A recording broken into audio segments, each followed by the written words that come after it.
All right, well, thanks for having me. A couple years ago, our Dana Brown and Associates with subs to Wagner and Ball architects on this project, the rehabilitation of the MoMA Center, and it was a great opportunity for us to install some green infrastructure on site without any, state or local requirements, just as a learning opportunity for the school to use as they become the Science Innovation Center for the parish.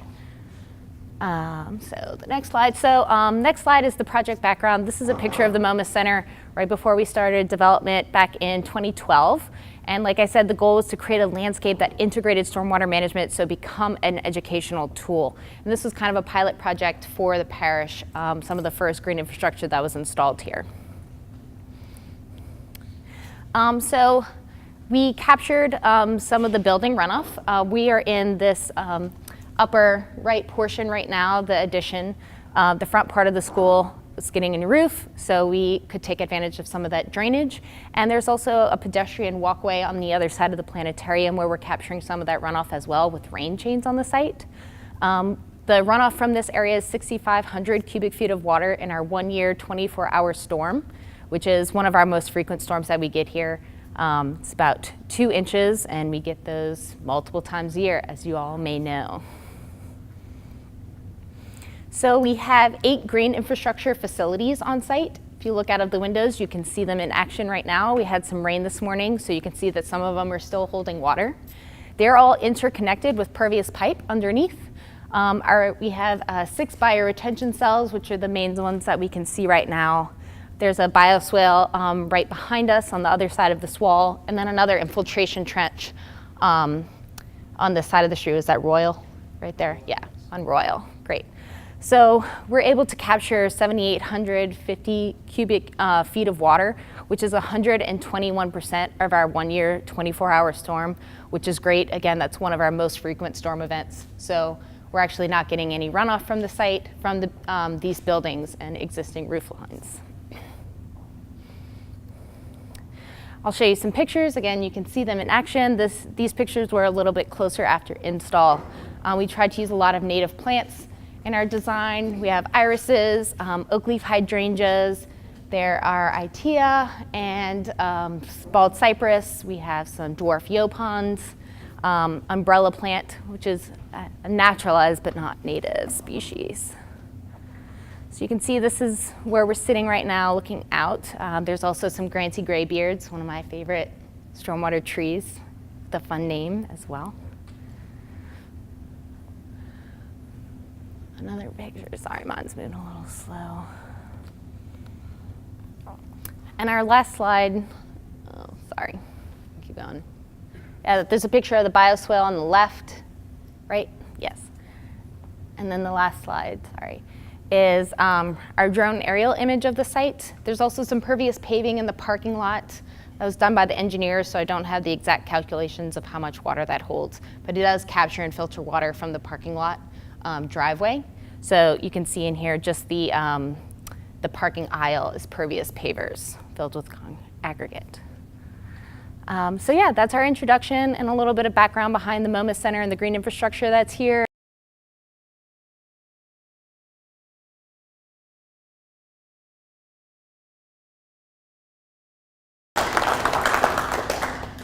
So like Nathan said, this plan, the Integrated Water Resources Management Plan, was essentially like an urban water plan for the upper half of St. Bernard Parish. And we'll look at a few maps in a minute. What I mean by upper half is the area that's above Violet Canal, because that's the more developed, more urbanized part of the parish that has the forced drainage systems, pump stations, more so compared to the lower part of the parish, which is less developed and more rural in character. Okay, great, thanks. Okay, so just 5 sections. We'll briefly go through a summary of the plan.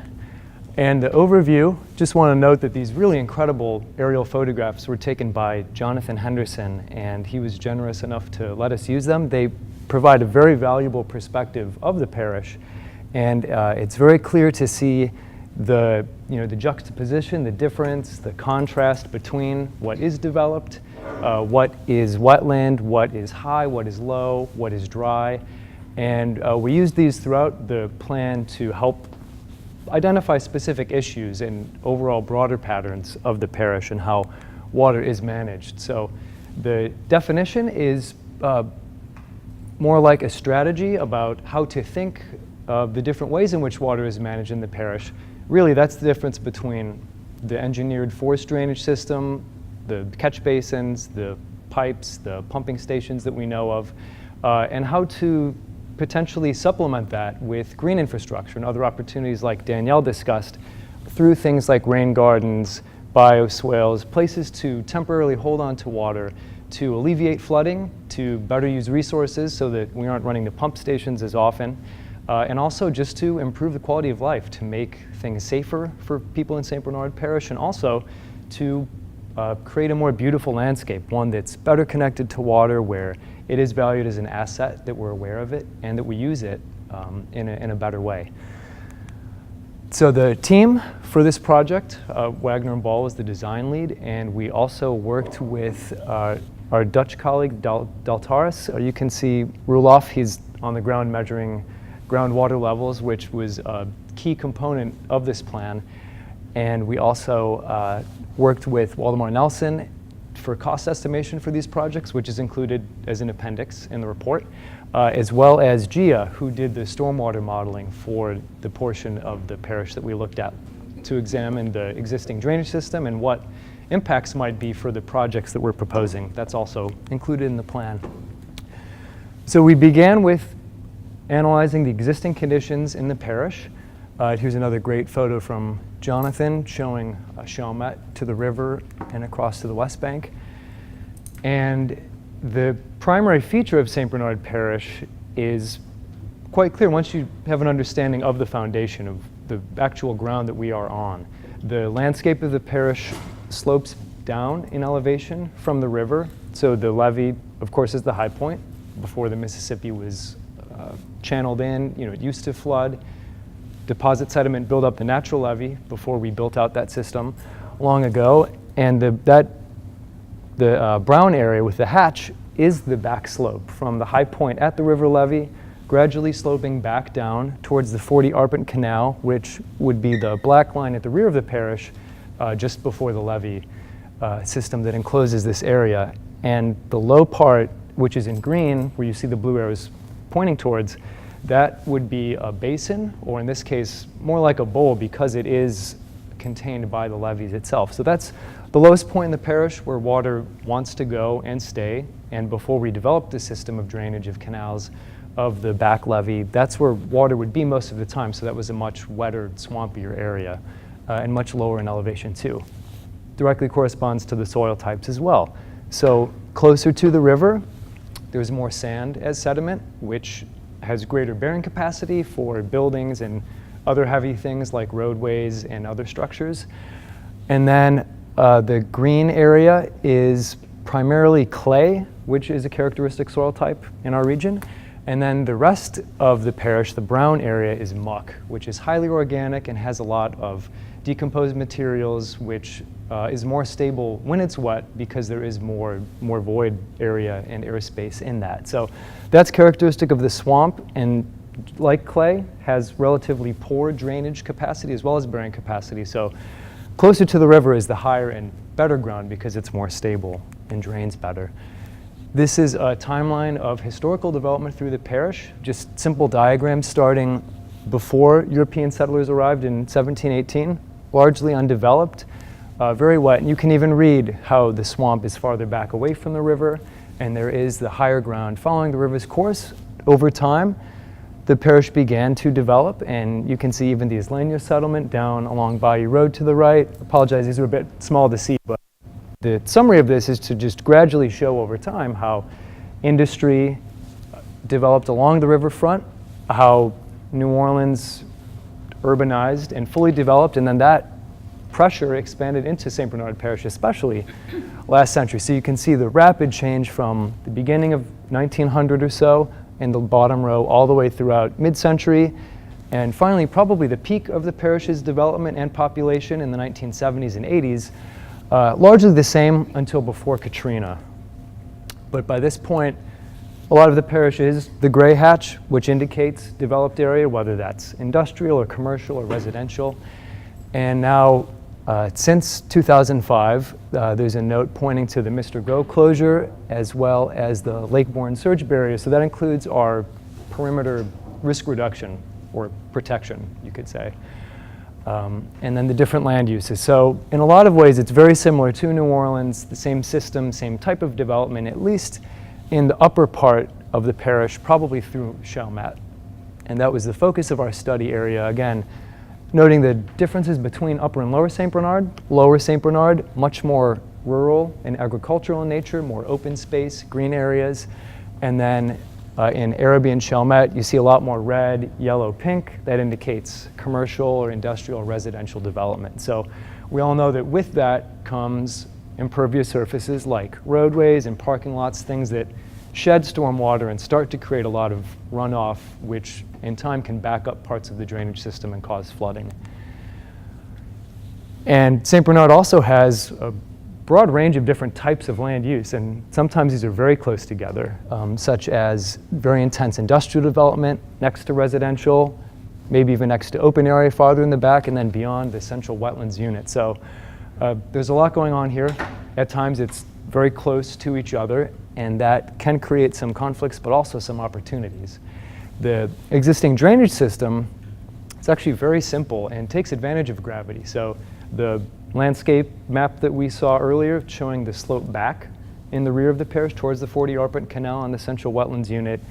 The drainage system follows that slope. So there's a series of canals that feed into the 20-arpent canal, which is, you can see pieces of it that follow the river parallel.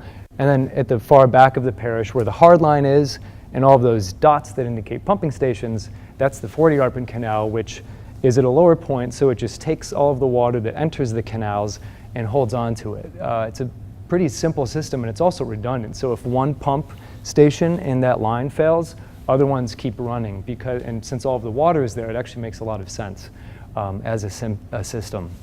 Here, though, we can see that in most parts of the parish, this water is not really valued as an asset or taken advantage of as an opportunity to improve aesthetics or development or neighborhood identity. Usually it's just an open canal with some type of exposed outfall pipe, or above a catch basin which would divert water into a pipe that eventually reaches a canal. And then a 3D drawing just showing the system further, how it goes from roof to downspout to gutter, either to the lawn or into the roadway and into a catch basin that we're also familiar with, that eventually makes its way underground into the canal and then back into large 40-arpent canal. And once it's there, it's pumped over the levee and into the central wetlands unit. So the question that we wanted to ask, why does St. Bernard need this type of plan? We identified a few key issues. The most important one, at least in terms of water that's directly related, is flooding. So when the drainage system does back up at certain points, it can create choke points, which causes street flooding. The image on the left is in Old Araby, not too far away, taken just a few years ago.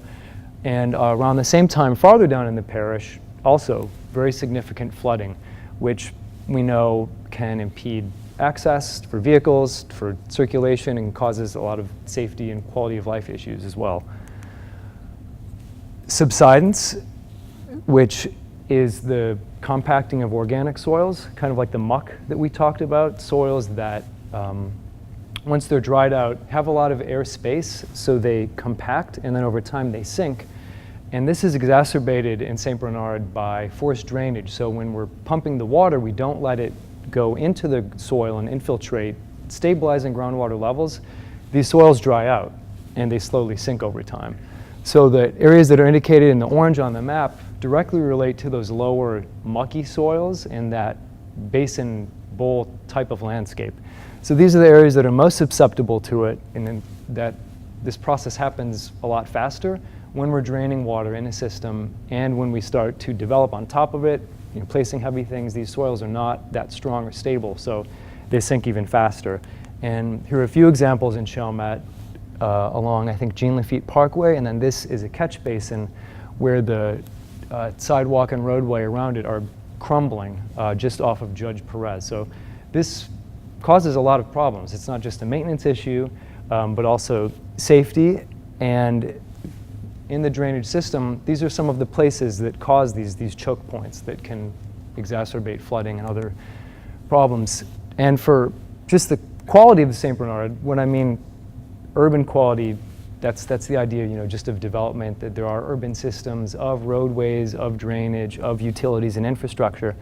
Water is generally overlooked, and it's underutilized both as an asset and as a resource, typically treated as something to be fenced off or put underground, and not really acknowledged or taken advantage of as a resource. So that guided our goals and principles of the plan. This is a photo taken down in Poydras along a bayou, the historical condition that still works very well. You can see the historic houses at the right are elevated off the ground, so they're in a higher, safer place. And this supports a very rich ecosystem, all of the trees and vegetation, and the water quality as well. So this is what most of the parish used to look like before it was developed. And this was our inspiration for thinking through some of these potential projects as a way to bring this character back. So 3 primary goals that we looked at, they're in the blue text, about improving ecosystems, the ecology of the parish, how water quality, vegetation, habitat can all be improved. Also access and connections. A lot of neighborhoods and districts in St. Bernard are divided, and typically they're only accessible by car, and there are only a few major thoroughfares. So it's a very auto-centric place. We thought that there were many opportunities to use these projects about managing water in a better way to also connect different places and make new destinations as well, new assets for the parish. And places and identity. Again, what is St. Bernard? What is that sense of place and character? What did it used to be? What have we lost? How might we be able to bring some of that back? And then in tandem with these 3 goals, always thinking about the systems of water, of soil and groundwater and subsidence, as well as the drainage system. So one way that we looked at access and connections and how they could be improved is by showing an existing example right here in the parish on the left. This is the lagoon and boat launch along the 40-yard canal with a pedestrian bridge that goes across the water. Gives really fantastic views of that space and is a really excellent recreational amenity that brings us to the water and connects us back to it as well. On the right is an example of a stormwater park in China by a really excellent landscape architecture firm called Turinscape.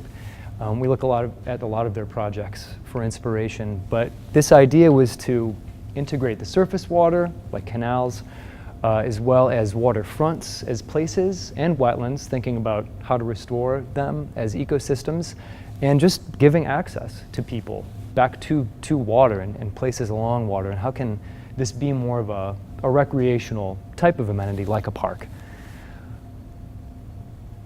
The image on the left is in the St. David neighborhood, where people are gathered alongside this canal, which is maybe not very nice looking to some of us, but people still want to be there. It is this unique space. There is water. It's right in the middle of a residential neighborhood. And if we think about this in a way where we design better access, it could be a lot like Buffalo Bayou in Houston, the image on the right, where there are biking trails, places to walk, places to gather by the water that also improve the ecosystem. So the water quality in these canals could be better. We could have more vegetation along with access and making this more of a place. So when we're thinking about the identity of the parish, one example that really struck us, Aaron and I actually went out to the place on the left that's right across the parish line alongside the Central Wetlands Unit. People were riding ATVs and just hanging out there, driving pickup trucks, because it's a really beautiful meadow hill type of condition, and it's the only place where you can get up and get a great view of that open expanse of water. So we have an example of a park in Germany, and just wanted to think about how can we make an image that's memorable, a place that people really want to go to, that also does help with some of these water management goals and principles. A few of the proposed projects, these are also upstairs on the exhibit boards in the room with the model. We just wanted to highlight a few of them in blue, but we did think of several different types throughout the parish that could have different types of impacts depending on the number of ones that were built and implemented. A lot of detailed information is in the water plan, so I encourage you to download it. It's available on the parish's website for free. But the first type of project that we thought was pretty compelling is a spillway. And these are the larger colored areas on the right that go in between the 20 arpent canal and the 40 arpent and take advantage of the existing gradual slope back to alleviate some of the pressure off of the 20 arpent canal and just let that water flow across the landscape on the surface, slowly back into the 40 arpent canal, which is much larger and has more capacity to hold on to it. And that we could also develop a system of boardwalks and make this an accessible place. In tandem, this is an opportunity for a new type of residential development in St. Bernard, where certain areas that are outside of the spillway, which has a berm alongside of it to protect against potential flooding, could be redeveloped. It's elevated, sort of like the fish camp buildings that I think some of us are familiar with. You know, what does a more resilient type of neighborhood look like? The Chelmet Blueway is another example, and this is a very large area. It's a transect, just a cut through the entire developed part of the parish from the Mississippi River all the way back to the 40 arpent canal. And we envision this as a system of different places for water to go, to be stored during a rain event and slowly go back into the landscape, but also to create some different types of spaces. So we would implement weirs, which are devices that just hold water back in a canal up to a certain level. So there might be some areas that have water more often. Other areas might be dry, but that this would be a really rich opportunity to have some new type of development for recreation, potentially for other neighborhoods, commercial use as well, and just how this entire swath really does connect or is alongside a lot of important places in the parish. It's close to Sidney Torres Park, the government buildings, the hospital, and some really great undeveloped forest parcels that are back farther by the 40 arpent and the wetlands recreational facility. So this was a really big framework that guided our thinking and how to zoom in this project in particular, the St. Avide neighborhood that has a canal that's like its neutral ground. It runs in the middle of the street basically, which is split on two different sides, and it's a really special place.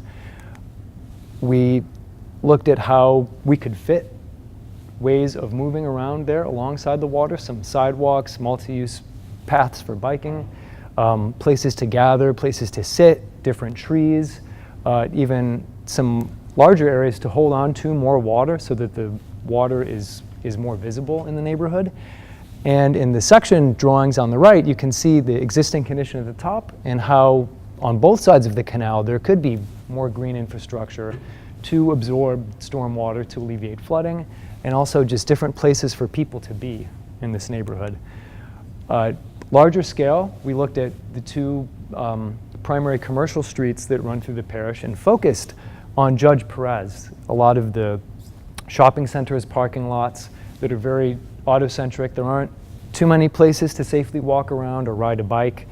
And so we proposed looking at other examples. This image is from the Greater New Orleans Urban Water Plan of how to make places for people, for water, for ecology, but still accommodate cars and parking lots and just improve the character of this place. So again, in the public right-of-ways, there is space to add bioswales and other areas to hold on to water, to create habitat, and also for people to walk or to bike alongside. So this idea then could also be linked back to other projects like the Chelmet Blueway site that could cut through it, and even retrofitting existing commercial areas, thinking about green roofs. Someone had asked a question about that earlier, or parking lots. How can we make these places do things, do more than just accommodate parking and help catch some of that runoff so that it doesn't go into our drainage system and cause potential flooding, as well as create a new type of place. And you know, this has a pretty strong identity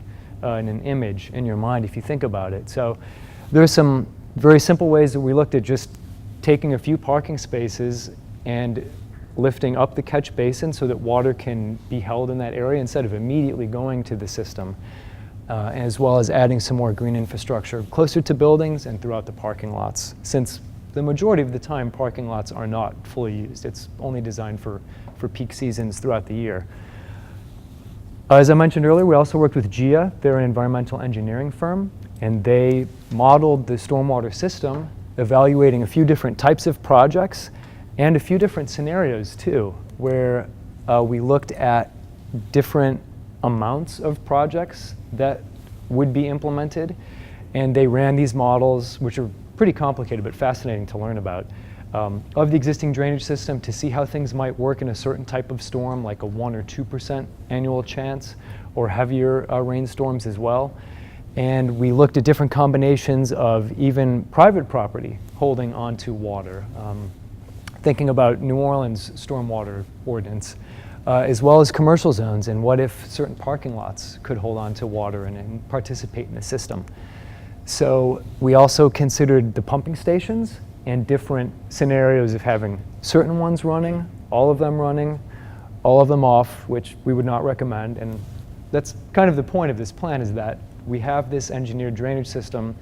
We're going to keep it. It's not going anywhere. We're not proposing to get rid of it at all. We're just saying that this could be supplemented with different ways of thinking about managing water to use resources in a better way and to encourage better development. So, like I mentioned, the plan's available for free. Download it if you'd like more information. It also includes cost estimates and other summaries about the potential performance of the projects that we've looked at, as well as a lot of other different types too. And a key component that's, we want to live far beyond just a book or a presentation is the community engagement and educational part. That it's events like this where we get a lot of people out to here talking about these issues, looking at physical models and thinking about all these different strategies and ways to potentially improve the way we think about and live with water in St. Bernard. And so it's great to be here and to see this as a resource finally exists.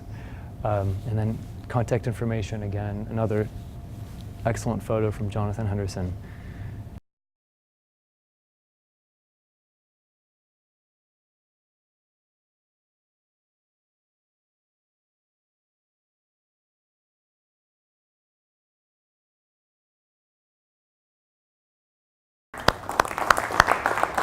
So thank you for Danielle and Dana Brown and Associates for the demonstration of the MoMA Center. Thank you again to the St. Bernard School Board for having us for this event. Wagner Ball, once again, many plans for us, right? So we have the Old Araby Revitalization Plan, earmarked, Integrated Water Management Resources Plan. We just heard about that from Tom. And that moves into code. So we've seen this a couple times, different parishes, specifically ours. This is where the planning gets into the development standards. And so what I'm going to present is just an overview. I know code could be kind of dry, but we have we had a grant from the Lake Pontchartrain Basin Foundation, which gave us the funding allocation resources to do a code revision study. That code development was designed by Digital Engineering. They worked with us, with the Department of Community Development, as well as Public Works, to go over what's going to be needed to restructure our code, specifically towards green infrastructure and development. That review is over the building chapter, over the streets chapter, as well as an in-depth review of the existing landscape and zoning requirements for the parish, which is chapter 22. We wanted to make sure that we had consistency within the Code of Ordinances itself, so no contradictory language that happens from time to time. So you have to take a real close look at every single spot to make sure that nothing is crossing, as well as the introduction to green infrastructure and the benefits for small businesses. That's going to be our carrot, is convincing new development how this is going to not only benefit us, the public, as well as them. So with the building code specifically, we are going to introduce green infrastructure into the existing stormwater ordinance, or MS4, that we have for the parish. That might just be, a couple phrases here and there, but we want to make sure that this language is included within the stormwater ordinance itself. The threshold, before we get too far, and again, this is staff level review right now. This is the first time we've introduced this to the public. So we are in public comment period, and we will do that for probably a month or two before bringing to the Planning Commission. We will have all this information, the real deep language. I'm only going to go over the highlights here, but only the real deep language for public review for the next couple of months. Then we'll go to the Planning Commission, finally the Council. So what's being proposed now, that's up for public review, is a 10,000 square foot in total area threshold per development site, which is going to be through the Department of Public Works review. If a new development exceeds that number, then a drainage study will be required by a licensed professional engineer. Those standards will be through a pre and post development standard through the modified rational method, and again, to be reviewed by Public Works. Chapter 5, the building code will also go over trees preservation. Right now we have tree preservation in St. Bernard Parish. St. Bernard Parish is very proud of its historic trees, specifically the live oaks, but the language is in a number of different places. So we want to make sure that that language gets where it needs to be, and that'll be specifically into the streets chapter as well as the zoning code chapter. The green infrastructure design guidelines for development are the handout that some of you guys have. These will also be available on our website, so these will be available to the public. On the back side of some of the callouts, you'll notice that the engineering specs that we have, digital engineering, of course, is our consulting engineers, and that was approved through the Public Works. So when you pick up this sheet and look at the green infrastructure guidelines, those are the specs of which our engineers will approve. Onto the coastal management section, we're calling out for a 75-foot buffer on all areas adjacent to wetlands. This is, the next is a standard that we have currently, but we need to put it into code. There's a lot of actions that we do in Department of Community Development that we do as best practice, but we are not backed up by the existing code. So this is going to be the time where we actually get it into the code, and that will include pre-development design review meetings. So if you meet that 10,000 square foot threshold, we will call out a meeting with the developer to meet with the engineers, meet the planning staff, meet with fire, meet with the building code official to get everybody in the room to go through the designs at one time. We also have a complete streets ordinance, which we will update to make sure that the green infrastructure guidelines and all the code updates are concurrent and consistent with that. Our subdivision regulations, which is an appendix A, and that is under our zoning code currently and is going to remain there. The subdivision regs are from what we're proposing is going to have the following changes. From design standards, we're going to have the allowance for permeable material selections on private roads and drives. We are looking at roadway width and rights-of-way reduction considerations. We are looking at all sideway and driveway considerations concerning material selection, width, and design, as well as operations and maintenance plans for those private areas. So if you're going to be using more permeable pavement or more green infrastructure methods, operations and maintenance plan, how to make that function on a long-term basis will be needed at the time of approval. The planned unit developments is going to the zoning code. This is in our code currently, but we are looking to expand on the existing language, and that existing language would be an open space requirement of 20% of the total development. Within that 20%, we will promote the green infrastructure elements within that. So that could be some ponds, that could be a number of items, but that is going to be the requirements in those planned unit developments, as well as required off-street parking reductions and to possibly allow for on-street allowances. So landscape code it's a total rewrite. I think that's the right call. I know that our professionals with digital engineering believe that, and we really believe that too. So without going too far into the details, I'm going to go over some of the highlights. Is that the landscape plan approval is going to be consistent with the drainage approval, which is at 10,000 square foot. So if you exceed one, you're going to exceed the other, and so we're going to need plans for both. For the landscape plan approval, we'll need to see an operations and maintenance plan. Right now, what we have is alternative compliance provisions, but we'll we'll wait for public comment on that. It's kind of a way out sometimes, right? And so you got to be careful with alternative compliance, from my expertise anyway. Tree protection guidelines and incentives. So when there's so if you have historic live oaks, for example, on site, we would like to have the guidelines not only on how you protect that tree during development, but incentives to keep that tree, even if it's not historic, but it's a significant tree. And could that count against the landscape standards for new trees that are going in to keep that there? So that information, although somewhat implied and somewhat common sense, is just not backed by our current code. So we want that in the code so it's very clear, everybody knows what the development standards are, as well as the historic tree requirements as well. Division 5, and these are just labeled, I believe that there are 7 divisions, and this is just calling out the division. So that it just means nothing, well, it means something, but it's not significant to the presentation. But through Division 5 will be the infrastructure of the green infrastructure design guidelines themselves. And again, that's some of these handouts, but then there are going to be further details through those designs. We'll also have landscaping material selection guidelines. Wastewater prevention procedures as far as irrigation review and not how to be more efficient with watering systems, as well as stormwater BMP requirements for all new development. Division 6 is going to cover residential tree planting requirement, which is one new tree per every 5,000 square feet of new residential development. Outside the flood wall, Tom discussed a little bit earlier, we are not going to be required plantings outside of that flood wall just because of the nature of the topography and the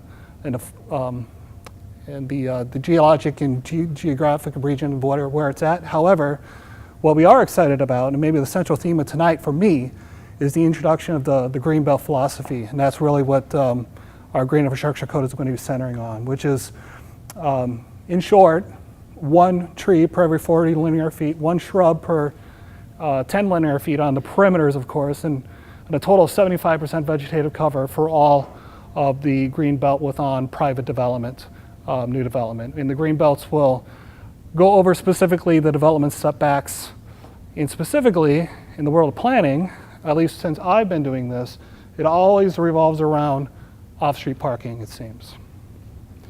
So the parking section itself, we'll take a deep dive into that.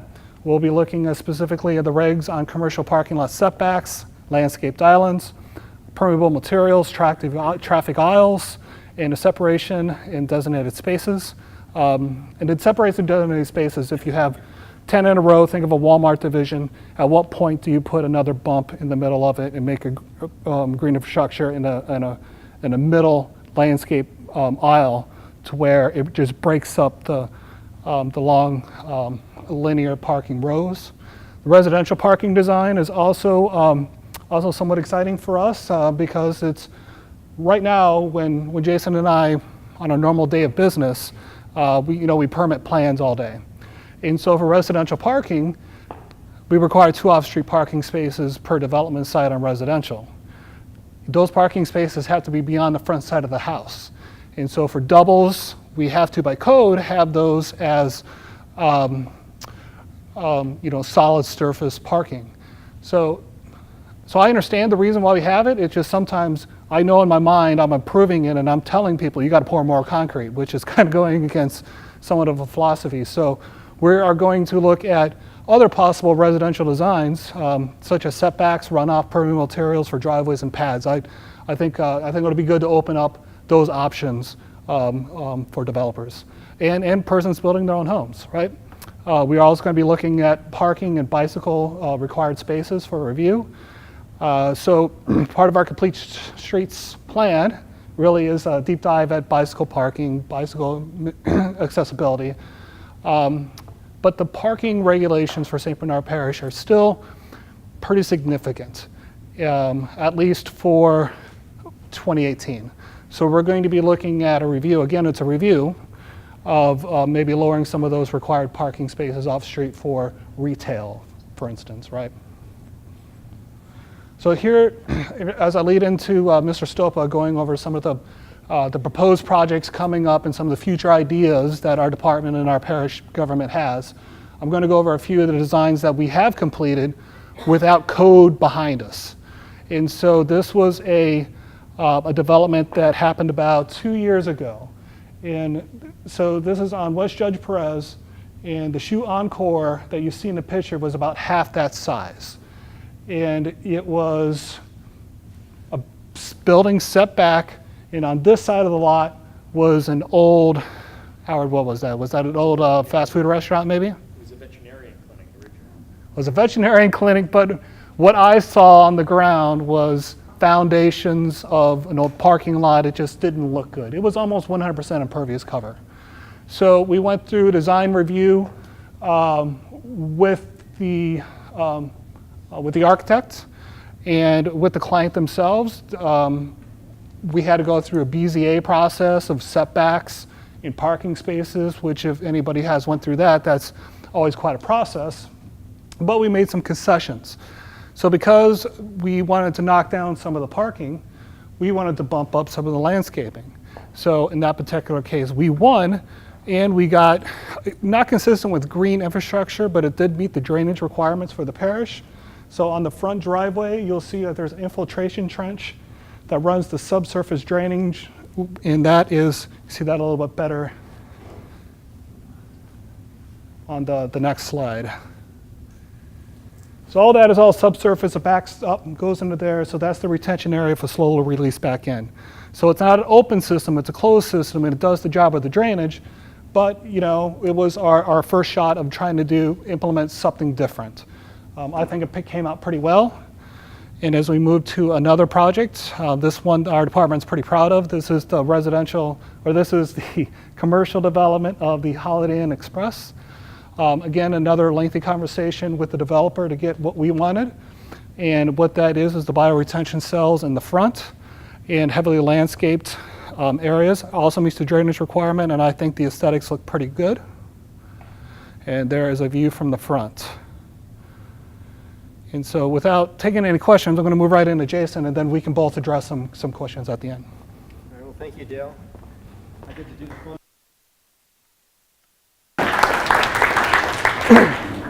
I get to do the fun part, which is the projects. And what I'm going to go over are resilience projects that we're currently working on. We're either implementing them or designing them. And we have 5 projects that we're working on, and they're happening in Old Araby and in a place that we call Noir Therapy, which is 4 neighborhoods. They are a green infrastructure parking lot. We have a resilience district, which is a design development standards for housing.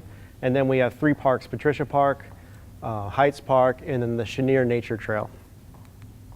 So just so you know where you are, we're currently in Old Araby at the MoMA Center. And we have multiple projects that aren't just green infrastructure. Old Araby has been an emphasis since post-Katrina, and all the plans that we've done, it's been a focus. And then the area above is actually 4 neighborhoods that we created a resilience district, and we call that the Noir Therapy Resilience District. So our projects are also happening there. So we have projects, but they're guided by 3 plans that have been adopted since 2014. Our comprehensive plan, our Old Araby revitalization plan. Both plans have a focus of green infrastructure, and then the water plan that was presented earlier. So we have projects in Old Araby, and what we are working on is, now that we are looking at our projects, they kind of become a mashup of all of our plans. So on St. Claude at the Parish line, going 5 blocks basically to Friscoville, we wanted to create a more walkable commercial district. And as you can see, there's a lot of vacancy. The gray area is the existing buildings. We wanted new buildings to be built closer to the street. We reduced parking. We had a design district, arts, culture, and entertainment district. And to encourage that, we wanted to create a public parking space. And what we worked on is said, well, let's not just do a public parking space, let's design a green infrastructure public parking lot. So behind St. Claude Arts, there's a lot that's actually owned by the Mural Foundation. The Mural Foundation is a partner on a couple of our projects, and they've agreed to donate the lot to the parish, and it's currently under design right now, and it should be finished at the end of the year. This project is funded with CDBG funds along with the streetscape project on St. Claude. And we have a couple other projects in Old Araby that are going to be funded with that money. So this is the site currently. So the other one is North Araby, and a lot of people don't know as, North Araby was St. Bernard's green dot. I know some of you from New Orleans are familiar with the green dot plan. But post-Katrina, there was a charrette, Louisiana Speaks, and they looked at 3 scenarios and basically had hazard mitigation zones going back from the 40 ARPAN all the way up to Judge Perez. So that influenced talking to residents since I've been here. Many of them weren't sure if they were able to come back, and that happened in 2006. If you look at the area, which is St. Claude Heights and Carolyn Park, 2004, and then this is 2016. Let me see. So we were looking at this, and we looked at the plans, and everybody knows later Road Home happened, right? People came back. People started to infill the neighborhood. When I came here in 2014, I was driving around and looking at it. And at this point, we acquired thousands of road home properties. There's probably, I think at the time, almost 400 road home properties in this district. And we had to come up with a development plan. And we had some development plans on the book that were approved by the state. And I just saw this as a clean slate to do a new type of development. And working with the council and other people, decided that we wanted to embrace some of the ideas of developing it as like a resilient development. So what we did was we created the Builder Bundle program. So we released an RFP, and we wanted traditional housing type. That was a big part of the housing section in our comprehensive plan, is we wanted regionally competitive housing. We didn't have a housing stock that could compete with the region. So what we said is we looked at kind of like the trends and said we want traditional looking houses. They have to be 3 feet above grade. They're on piers, 10-foot ceilings, 812 pitch roof, and a traditional design with porches. We put this RFP out, and only one builder showed up. And that builder bought 12 properties. This was an immediate success. He sold his first 2 houses that he built within 30 days. The price per square foot, they said we could never get $130 a square foot. I believe he got 140, 150 off his first homes that he sold, and he's continued to sell houses. We've released 2 more RFPs since then. People saw success, and now we have 150 lots under contract for development. I just got a text from him sitting here earlier, and he put a house under contract for $400,000. So it's the first, there you go. So it's the first spec house to hit $400,000 in St. Bernard Parish. So you can see this is some of his construction, porches, reclaimed heart pine floors, open concept, shutters. So the Resilience District wasn't just about the housing. The purpose was to encourage the development of resilient neighborhoods through traditional design, open space and parks, and green infrastructure. So one side was the development standards, and specifically those are houses have to be built 3 feet above grade. Let me take a step back. The success of the development of the Builder Bundle had the builders and the stakeholders looking at how do we develop this neighborhood so it's cohesive. So this is how we came up with this design overlay, so that everything in the district would be, all the homes, residential homes would be consistent. So they're 3 feet above grade.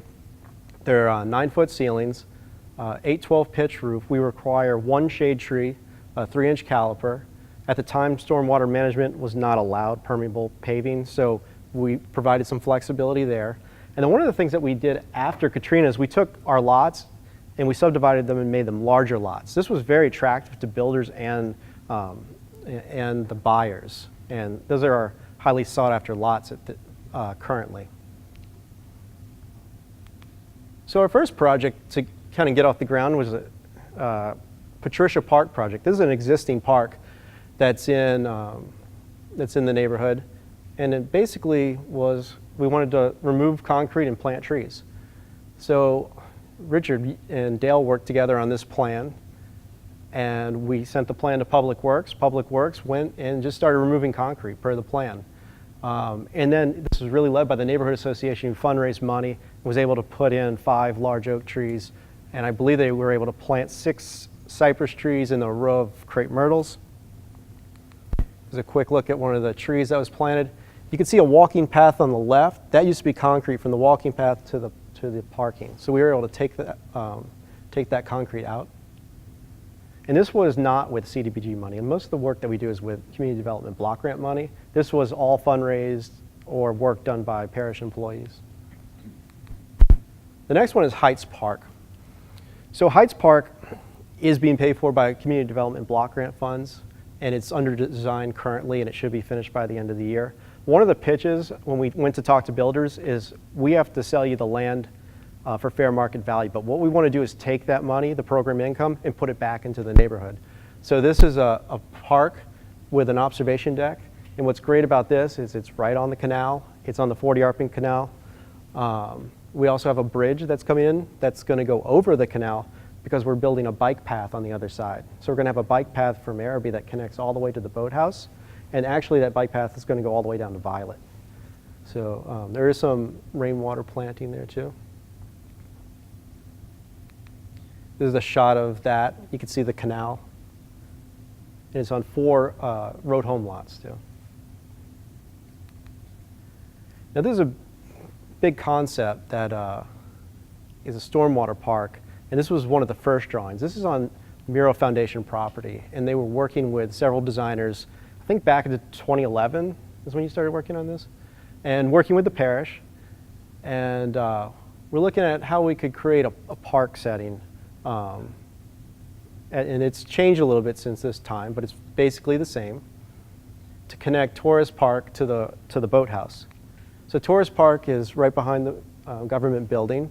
It has a lagoon, and if you see in the back all the way to the top, that's the wooded area is where the stormwater park would be, all the way connecting to the boathouse. This is an update of we're calling it the Cheniere Nature Trail. It's the master plan. So we also have a builder bundle building on Norwood and Dominique. And this area has a high rate of severe repetitive loss. We also have a drain line that runs and funnels most of the water out through Jean Lafitte that's being repaired currently with FEMA funding. So the parish has over $800,000 committed to this project, and we have applications in, submitting them for grants. And essentially, it's a large hazard mitigation project, and the application is with the state right now, and we're hoping that it will get approved. And basically, it will alleviate all the flooding that happens in that area. One of the things that we look at when we do projects, before I finish, this is kind of my main point, especially to like the question that you've been asking, is that what we try to do is we try to tie quality of life amenities clearly to these projects. So we didn't want to just do a stormwater park. We wanted to make sure it was a park that could loop in our bike trails and create this connective system. Same thing with the Heights Park. We wanted to make sure you could connect to the bike path. And then with the parking lot, we want people to go there, park, and be able to enjoy the arts and culture district, the theater, and the restaurants and bars. So that's what I have. Good. Thank you.